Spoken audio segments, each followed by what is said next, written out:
you don't really achieve a separatist or a succession from a nation without there being a war. Sunday Igboho is in the news and some people are calling for his arrest again. Sunday Igboho is not a new name on the street. In fact, he recently got back to Nigeria 3 years after fleeing the country as a refugee. Some people thought that was a cowardly move, but I would say you live to fight another day. Do you think he should have stayed in the country? Comment down below. Let me know your thoughts. Now, for someone who just got back into the country after escaping an arrest in 2021, you kind of expect that he'd be like laying low for a while, but it seems as if Sunday Igboho is not the type to be silenced.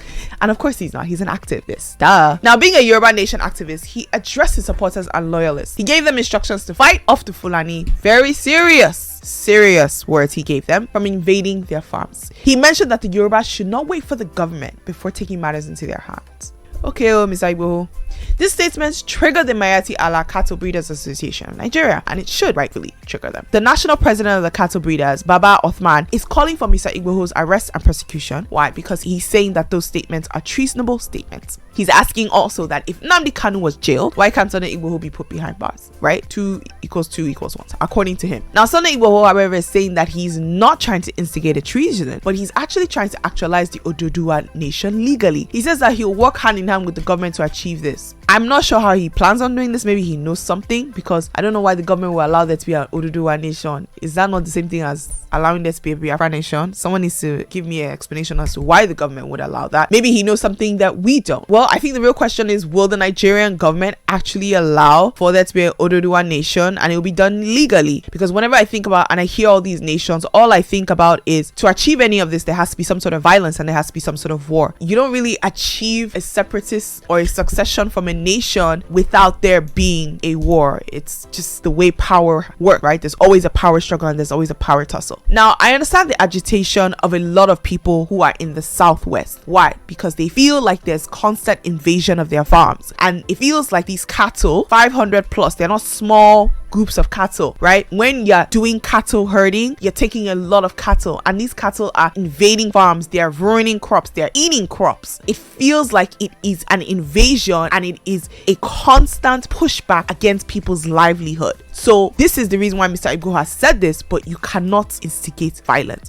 Mr. Igboho's statements are very harsh and they're very strong. And when you find that people are going to be taking matters into their own hands, what are you doing? You're actually brewing small pockets of violence and war. That's what you're doing. Now, don't forget that why this is so sensitive is because it's not just about cattle herders versus farmers. There's an ethnic issue right here. There's a tribal issue happening at the same time. So you have to remember that the tribal issue is playing hand in hand in addition to people's livelihoods and people's occupations and what they do for a living. So there's subtle tones, right? Mr. Igboho might be saying, oh, go ahead and take up arms. Mayati Allah is hearing, go ahead and take up arms against Fulani people. That's what they're hearing. So this is the reason why what he's saying, although might seem harmless, because he's just saying defend your property, defend your rights, they might be taking it as something that's bigger than that. Now, this is the thing. At some point, cattle herding has to evolve past what it is right now. It needs to be done in a way that is sustainable for the times at hand. People's farmlands cannot be invaded because you want to rear cattle. Just because a group of people are nomadic, they have to make sure that their way of life is not infringing on other people's rights. And that's where this conversation between the cattle herders and farmers, it keeps getting to a place of stalemate and there's no progress, because the cattle herders are like, this is our way of life. We go through the country, we're nomadic people. We don't want to be put on a ranch. Okay,